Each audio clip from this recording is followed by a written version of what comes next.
Hi, I'm Emma. I live with my mom and dad and my sister Sophia. She's really pretty and super smart. Our parents always seem to like her more than me. They pay a lot of attention to her, but not so much to me. They often tell me off for staying in my room a lot. They say things like, "You're always hiding away. You should be more active. We won't be here forever, you know." I know they won't be here forever, and I have my own thoughts and things I want to do. But my parents see me as lazy and don't take me seriously. One day, my sister Sophia talked to me. She said, "You're not as cute or talented as I am.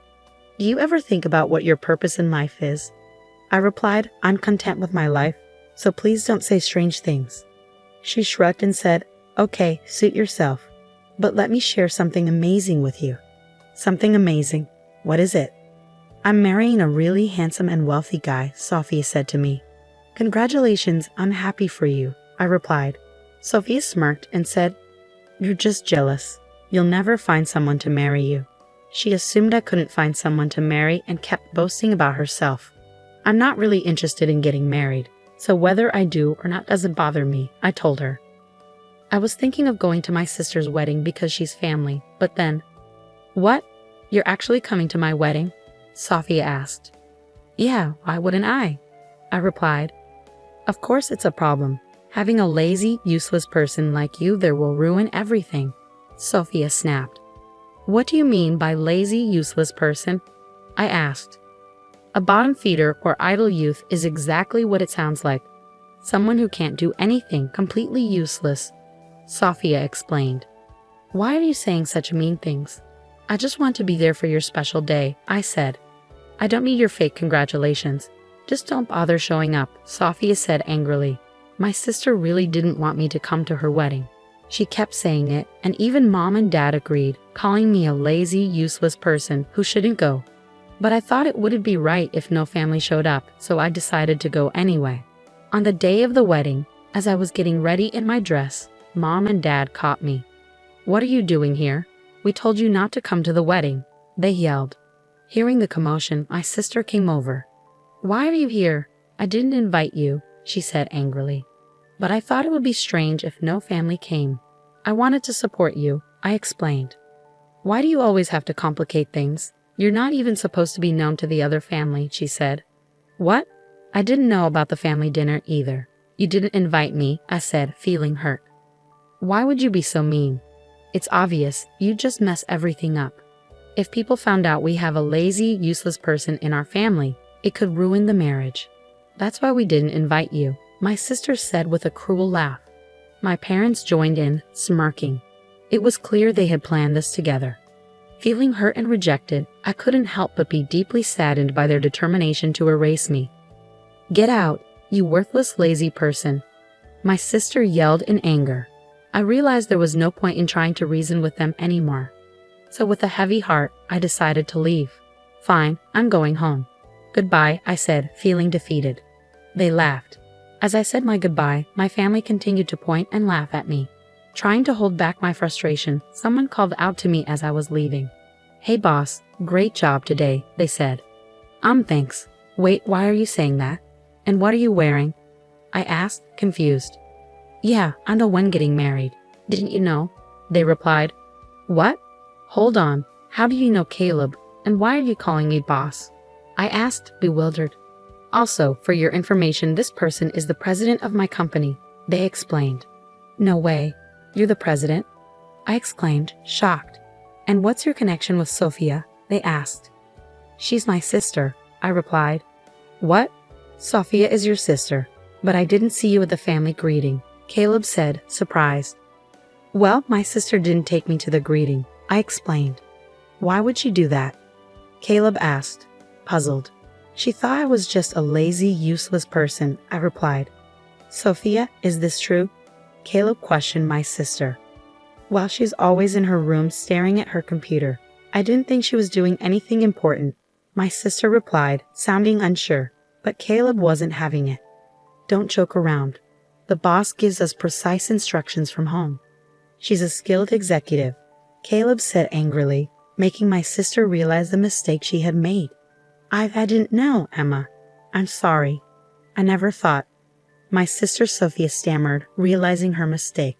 "It's okay, sister. I understand now, I reassured her. I'm going home. I'll call for the limousine. A limousine? That's a fancy car, Caleb exclaimed, surprised. Boss, you're leaving? Caleb asked, concerned. Yes, it seems I'm not welcome here, I replied, feeling hurt. Hey, what are you doing, Sophia? How dare you speak to the boss like that? Caleb scolded my sister, growing angry. But I didn't know. How can you blame me for not knowing? Sophie defended herself, sounding remorseful. Ignorance is no excuse, boss. I apologize for Sophia's rudeness, Caleb said, taking responsibility. It's all right. She's my family, so you don't have to apologize, I reassured him. No, I'll take responsibility and call off the marriage with Sophia, Caleb declared. What? Caleb, what are you saying? Sophia exclaimed, surprised. Quiet, I can't forgive someone who disrespects the boss, Caleb snapped, his anger evident. Why are you so upset? Yes, I said hurtful things to Emma, but why is it affecting you so much? Sophia asked, confused. You see, I owe a lot to the boss. I've had trouble finding steady work. My job history was a mess, and I was struggling to get hired anywhere. The only offers I was getting were from companies that didn't treat their workers well, making them work in unfair conditions.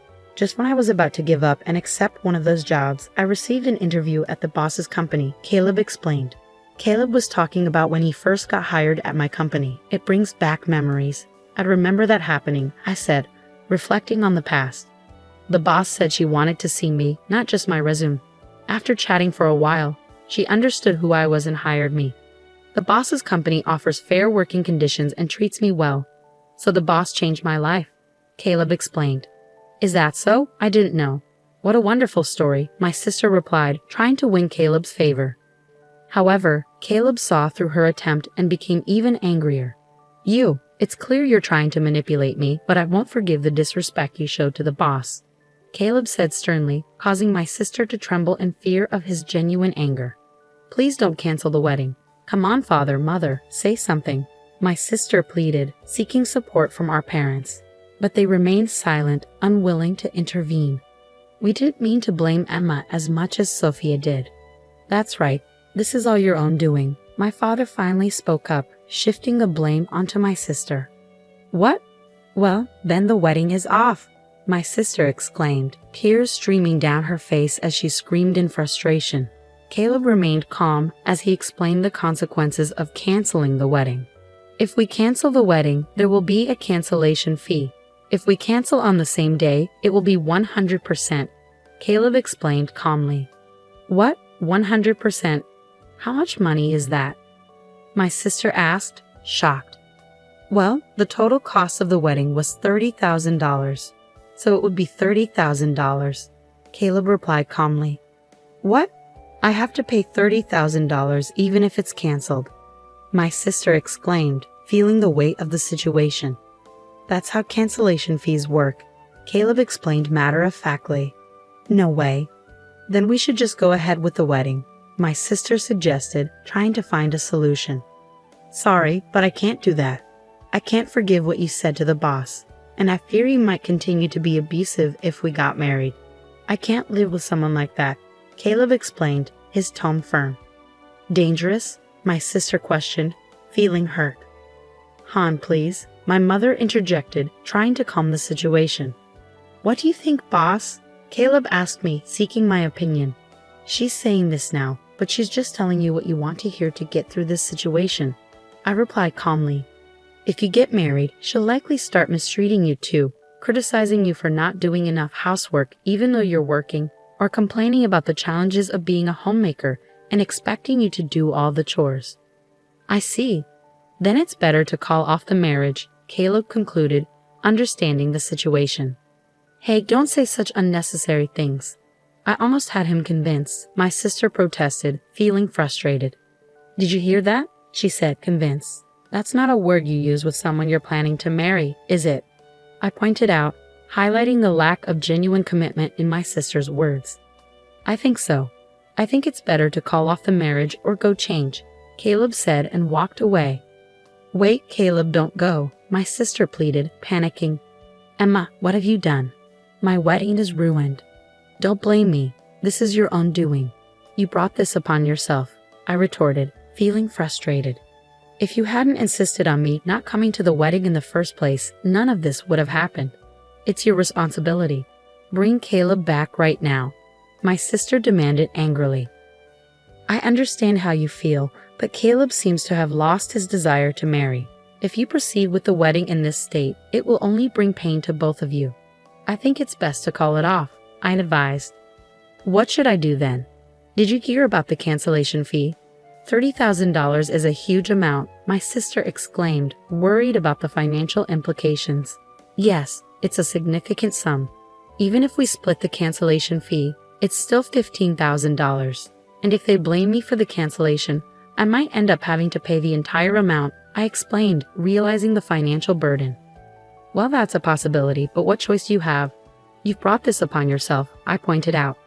Hey, I just said some harsh words. Is it really worth canceling the wedding over that? My sister protested. Don't tell me it's Caleb's decision, she added, feeling overwhelmed. Hey father, mother, say something, my sister pleaded, turning to our parents for support. Suddenly, our parents became very friendly towards me. Well, I never knew Emma had become a boss. Oh my, as a mother, I'm so proud, my mother exclaimed. No, I always believed in Emma. She's a real go-getter. From now on, let's rely on Emma's money, my father added, relying on my financial success. You must be joking, I retorted. They had also been verbally abusive to me in the past, so I didn't feel inclined to spend money on them. Sorry, but I don't want to live with my family anymore. I'm going home now to look for an apartment to live alone, I declared, feeling fed up with the situation. What? Why? We've been living together all this time. Why do you suddenly want to live alone? My sister asked, confused. I lived with you because I believed in the concept of family bonds. I hoped that by living together, you might eventually understand my job. But the reality was different. You never understood my work and even insulted me. And now you want to rely on my money? Would anyone want to live with people like that? I explained, feeling hurt and frustrated. I understand. I'm sorry. From now on, I'll cherish you. Please continue living with us, okay? My sister apologized, hoping to mend our relationship. I said no, didn't I? I don't want to live with you anymore, I replied firmly, standing by my decision. Despite my refusal, father and mother continued to insist, refusing to accept my choice. What if we kick Sophia out of the house? Then you'll live with us, right? My father suggested, surprising everyone with his proposal. What? Wait, father, what are you saying? My sister protested, feeling shocked and hurt by his words. Shut up. I was a fool to expect anything from you. We'd be better off living with Emma than with you, my father snapped angrily, showing his disappointment in my sister. It was the moment my father abandoned my sister, and as a family member, I couldn't bear to witness such cruelty. Father, just so you know, I detest people who abandon others so easily the most, I stated firmly, expressing my disapproval. What? What are you saying? My father asked, taken aback by my words. People like that will eventually betray my trust too, so I can't live with them, I explained. No way, my father exclaimed, realizing the consequences of his actions. Hey, you idiot husband. Why can't you convince her to stay? My sister scolded Caleb. Shut up, Caleb snapped in frustration. As my parents continued to argue, Caleb returned, now dressed in casual clothes. What's going on? Are you still fighting? Caleb asked, puzzled by the commotion. Caleb, I can't believe you actually went to change, my sister remarked, surprised. I told you I would, didn't I? What's going on? Caleb replied, confused. Are you really going to cancel the wedding? I hate this. Why is this happening? My sister lamented, feeling overwhelmed by the situation. Yeah, just so you know, you're the reason for all this, so you'll have to pay the entire cancellation fee. I've already discussed it with our parents, I stated firmly. What? That's not fair. It's not solely my fault, is it? My sister protested. Sis, no matter how you look at it, the blame falls on you, I replied, feeling frustrated. Hey, you be quiet. How dare you tell the boss to be quiet? I won't tolerate any more insults to the boss. Caleb intervened, defending me. Wait, please calm down, my sister pleaded, trying to diffuse the tension. Boss, did you call the limo yet? Caleb asked me. No, I got caught up in a conversation and forgot, I admitted. Then I'll call it. I need to go home too, Caleb said, taking action. Wait a minute. Please reconsider, my sister pleaded once again, hoping for a change of heart. What's there to reconsider? I don't love you anymore, my sister replied sadly. Don't say that. It was my fault. I promise I won't say anything terrible to Emma again. My sister pleaded, trying to make amends. We've had this conversation many times. Enough already. I replied, feeling weary of the repeated apologies. Boss, I've called the limo. It'll be here soon, Caleb informed me. Then let's wait outside. I'll go change too, I said, ready to leave. Wait, Emma, let's talk. My sister called out, hoping for a chance to reconcile. There's nothing to talk about, I replied firmly, determined to leave the situation behind. Wait, Emma, father and mother are begging too. Without you, we'll have to rely on Sophia's money, my sister pleaded. But Sophia will have to pay the cancellation fee and might run out of money. We won't be able to live comfortably, I countered, concerned about our financial stability. Father, mother, if you need money, why don't you consider getting a part-time job or something? I suggested. No way. I don't want to work at this age, my father protested. It's okay. There are people working even in their 70s and you're both still in your 60s, right? You're still energetic, I reasoned. That's not the problem. My body feels heavy and it's hard to move. And you expect me to work? My father complained. Yes, no way, my mother added, agreeing with my father's sentiments. Are we done here? I'm going to change, so don't talk to me anymore. After I get home, I'll pack my bags and stay at a hotel for now. I have no intention of dealing with you ever again, I declared firmly. Hey, wait for me. Please don't go. Don't abandon us. Emma. My sister and parents pleaded desperately, but I didn't stop. Ignoring their cries, I quickly changed and left the venue. Caleb's limo took me home, where I packed my bags and headed to a hotel. There, I searched for apartments, signed a lease right away, and completely cut ties with my family. As a consequence of canceling the wedding, Sophia had to pay the $30,000 cancellation fee, and my parents were so angry that they disowned her. In the end, they ran out of money and had to work part-time jobs. Sophia, having nowhere else to go, began living as a gig worker. Meanwhile, I focused on growing my company, increasing my income, and living happily ever after, free from the toxicity of my family.